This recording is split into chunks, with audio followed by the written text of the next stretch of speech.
Hi there. In this video, which will be a Qimage video response, I'm going to show how to get rid of green eye. Pretty extreme case of green eye. This is a sample from somebody on the forum. So I wanted to show how I do this. Of course, there's multiple ways to do everything, but I'll show you the way I do it. What I want to do first, I'm going to right click on this eye, and you can see both of the eyes come up here. And I see that Vanish is selected, so I'm going to click on Mask/Red Eye instead. And with that selected, I'm going to start clicking and dragging. And you notice that the area that is affected is, it tries to keep the same color that you initially clicked on. So if you click on this color right here and start dragging, it will try to stay in that color and not go out into the other parts of the eye. So I'm just going to drag, and notice that as you drag, I'm dragging multiple times because each time I drag it makes it a little bit darker.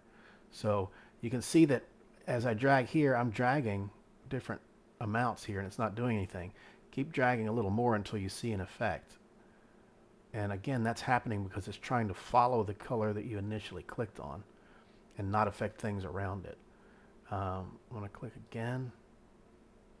And again, I'm going to move until I start to see an effect. I might have to move to the edge. If I go too far, obviously it's going to look bad, but you want to go just far enough so that it blackens the eye a little bit more. Do it again. I'm doing the same thing. I'm going to keep dragging until I get more of an effect. And sometimes if it doesn't give you the effect you want, you can start at a different spot. Like you could start down here and start dragging, but just don't go too far. Like say, oh, I messed up. I don't want that. Just do delete row and refresh. And that'll get rid of the last one that you did. So this eye looks actually pretty good right now. I might want to touch up a little bit. Like I want to drag a little bit right here. I don't want to go too far. If it looks a little too round to you or something like that, you can touch it up a little bit. But that one looks pretty good. This one over here is a little bit more extreme, and it has some weird X-shaped specular highlights, but I'm going to try it anyway. The first swipe, as you can see, removes all color. This is gray now. So I'll do it again.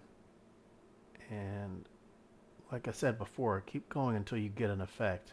That's a little darker, so I'll drop it there. And if you're not getting the effect you want, start in a little different spot, like up here, and drag a little more. And just keep doing that, keep dragging until you get something that's as dark as you want. And once again, same thing is happening. If I start here and start dragging, it doesn't do anything until I kind of reach the edge. And then once I reach the edge, it's bringing a little bit of that black color from the edge inside.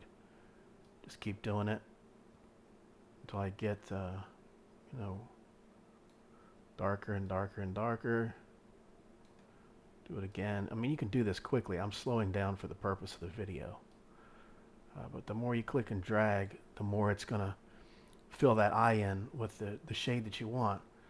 Now at this point, I still think this area here, this specular highlight looks a little weird. So what I'm going to do is switch to Vanish and then just make a little drag right here. Drag it out, and create a specular highlight that you think looks good. Because this Vanish is going to basically get rid of what's underneath it. And there you go. That looks pretty good to me. It looks comparable to the other eye.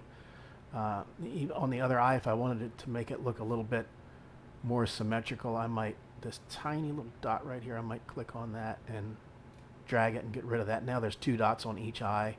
Looks pretty realistic. So I click OK and I'm done. You can view the original